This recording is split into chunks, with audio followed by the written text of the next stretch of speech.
Баршаңызға сәлем, менің каналыма қош келдіңіздер. Бүгін сіздермен өте оңай дайындалатын дәмі керемет тойымды болып шығатын асқабақтан орама дайындайтын боламыз.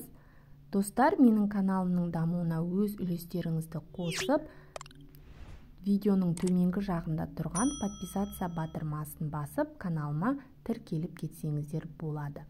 Ал бисмилля деп бастаймыз. Ең әуелі таза ыдысымызға бір кесе суға бір шай қасық тұз салып араластырып құямыз да үстінен алдын ала електен өткізіп дайындап қойған ұнымызды бірте-бірте қоса отырып қамыр илейміз. Қамырымыз тым қатты немесе тым жұмсақ болмауы қажет. Жақсылап қамырды илеп дайындаймыз. Толық құрамды описание бөліміне жазып қалдыратын боламын. Сол жерден қарап жасап көрсеңіздер болады. Жасалу жолы өте оңай. Дайын болған қамырымызды пакетке салып 10 минутқа демалуға қойып қоямыз. Осы арада салмасын дайындайтын боламыз. Салмасына асқабақ және пиязды алдын ала жуып, тазартып, үкіштен өткізіп дайындадым. Ал пиязды майдалап, текшелеп, турап дайындаймыз.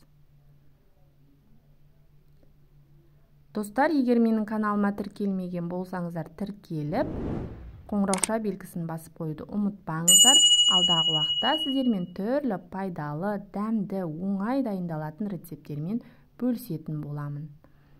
Демалып тұрған қамырымызды қайтарып бір рет илеп, жақсылап илейміз де, сонан соң қайтадан 10 минутқа демалдыруға қойып қоямыз. Сол кезде біздің қамырымыз бір тегіс жып-жылтыр болып шығады.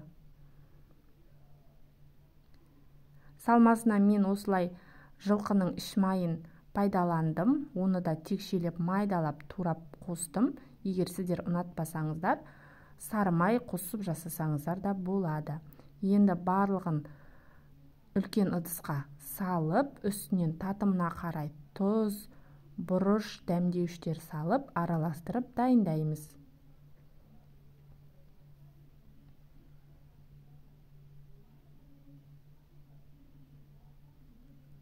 Демалып, дайын болған қамырымызды алып, бірдей етіп 4 бөлікке бөліп аламыз.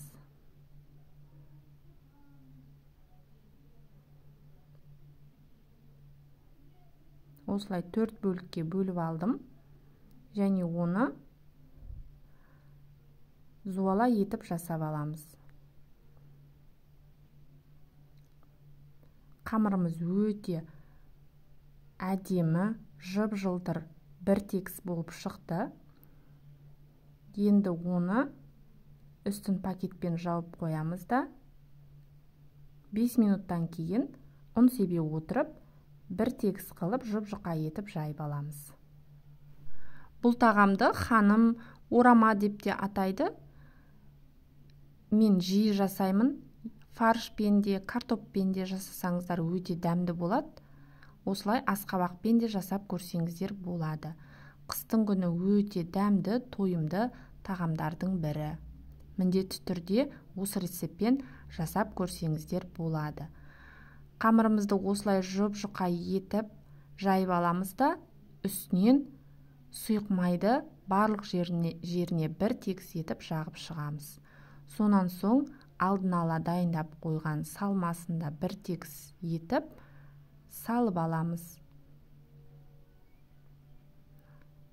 Және тура видеодағыдай орап дайындаймыз. Осы арада мәнті қазанымызға су құйып, қайнатып қойсаңыздар болады. Алдын ала қайнап тұрған буда шамамен 40-45 минут қайнатып пісіреміз буға. Міне біздің тағамымыз дайын болды. Өте дәмді, тойымды, керемет болып шығады. Міндетті түрде осы рецептпен жасап көріңіздер. Сіздерге ұнайтыны сөзсіз. Видеоны соңына дейін тамашалағандарыңызға рахмет. Ас болсын.